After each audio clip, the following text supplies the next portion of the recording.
PR guy said? Yeah. At the end, he's like, that's enough, because Gannon was fuming, clearly. So he's referencing being in Atlanta and being Michael Vick's coach. I think he was a defensive coach at that point. Yeah. But what a strange way to answer such a kind of routine cliche. You know, it's so easy to just say, yeah, learned that early in my career. It happens. Guys get injured. You got to take the emotion out. Yeah. When back in 07 when my quarterback went to jail. Yeah, like Michael Vick on line one saying, did you really need to? It's like, Yeah, stone face too, like dead serious. Learned that the hard way. Like just said it. Yeah. 07. Okay, Coach. Kubiak goes to jail. Awesome. Thanks so much. And you're right about, like, Vic's probably sitting there saying, dude, I've kind of, the smoke has settled here finally. Yeah. It's been a long time. no one one's really brought it up, and you just had to fire that one out. And I think he works for, like, NFL Network or something. Yeah, like he's Vic. been doing media stuff. And you know he's going to be trending online because people are wondering who was the quarterback that got arrested and went to jail in 2007. Well, you forget about that, right? Like It's almost 20 years ago, the Mike Vick story. I know, but there is, like, that was a tough one, right? That was like, really, that was a heavy, heavy story, clearly. Yes. And, you know, Vic, he paid his dues. He went to jail, as Jonathan Gannon just pointed out. But, yeah, I guess that is a learning experience if you're a coach. When your quarterback is imprisoned, you know, that is going to be something that... Can we play it again? I want to hear the PR guy say, okay, Coach, thanks a lot. Yeah, let's hear the whole thing. Go ahead, Joe. Let's hear it. Early in your career, did you have to start trying to figure out how to take the emotion out of coaching as far as when you have all these injuries and you have all these different pieces? When's the first time that you can recall that? 2007 when our quarterback went to jail. Coach, thank you. Coach, thank you. There's no elaboration or anything. He just goes, Coach, you know, when 07, quarterback went to jail. And he's like waiting for a response. No follow-up. Well, if you're in the room, Noodles, you're stunned. Like, that's a jaw-dropping, like, what? Yeah, you want to leave. You're like, I don't want to partake in any more further questions as far as this is concerned. Coach, thanks. Thank you. Thank you for, you know, donating your time to enlighten us on early in your career experiences, like when your quarterback went to jail in 2007. All right, hour 2 coming up. Ray Ferraro will join us, and Tim Kirkjian from the Park. Jays Mariners tonight. Overdrive continues. TSN 1050 and on TSN 4.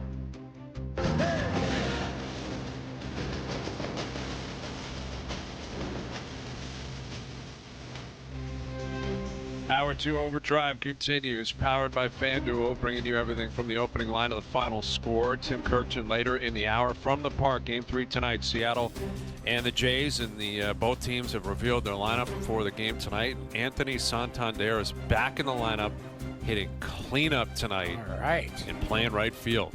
So that back must have been fine flying across the country, and they need him tonight.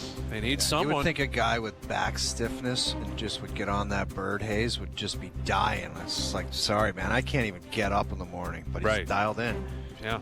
Keegan thinks he's close. Your boy Keegan, he's out there. Keegan's a fan of this. Keegan Matheson out there and said, hey, you know, it feels like he's been close to breaking out. He is capable of doing it. And for him to be batting fourth tonight, that means Addison Barger's moving down, and I think that's reasonable. Yeah. You know, Barger's going to play third tonight, but he hasn't had it. He's struggled. He has struggled, and that's a guy that you know, he had a great year coming up, and what do you have, 21? Yeah, 21 20-plus home runs. Really good year. Man, great season. But you know what? They need him. They need other guys. Some of those guys who were kind of like stepped up, and the Clements and guys like that, they need to be better. Varsho, like, I'd like to see somebody break out outside of, you know, Vladdy and, you know, you need someone to complement them, right? Like, it's got to be Vladdy and Kirk and Springer. Well, that's but the you're problem. Against the Yankees, it was so magical that it was literally everyone. Ernie Clement did not stop hitting against the Yankees. Yeah, like, he was hitting them off his shoelaces out of the yard. Yes. Exactly. Remember that one he golfed out? He didn't even look like he swung, and it went out of the yard. Game two. It seemed impossible, that lefty. Yeah, And it was did. like he fanned at it off dug of his it out. shoestrings, Yep. and he dug it out, and it went yard. I was was- like, I've never seen that in my life. First runs of the game. It was 2-0 lead, and they never looked back. And they need an answer for Morgan Wallen, too. That's Yes, the thing. Cal Raleigh, Jorge Polanco's been an issue. You know, and you're right, Raleigh going home. It's not going to be easy, and it's on Bieber and the staff, and then Scherzer game 4. That's the crazy thing. You get a win tonight, Scherzer has got to be great tomorrow night. It's not going to stop.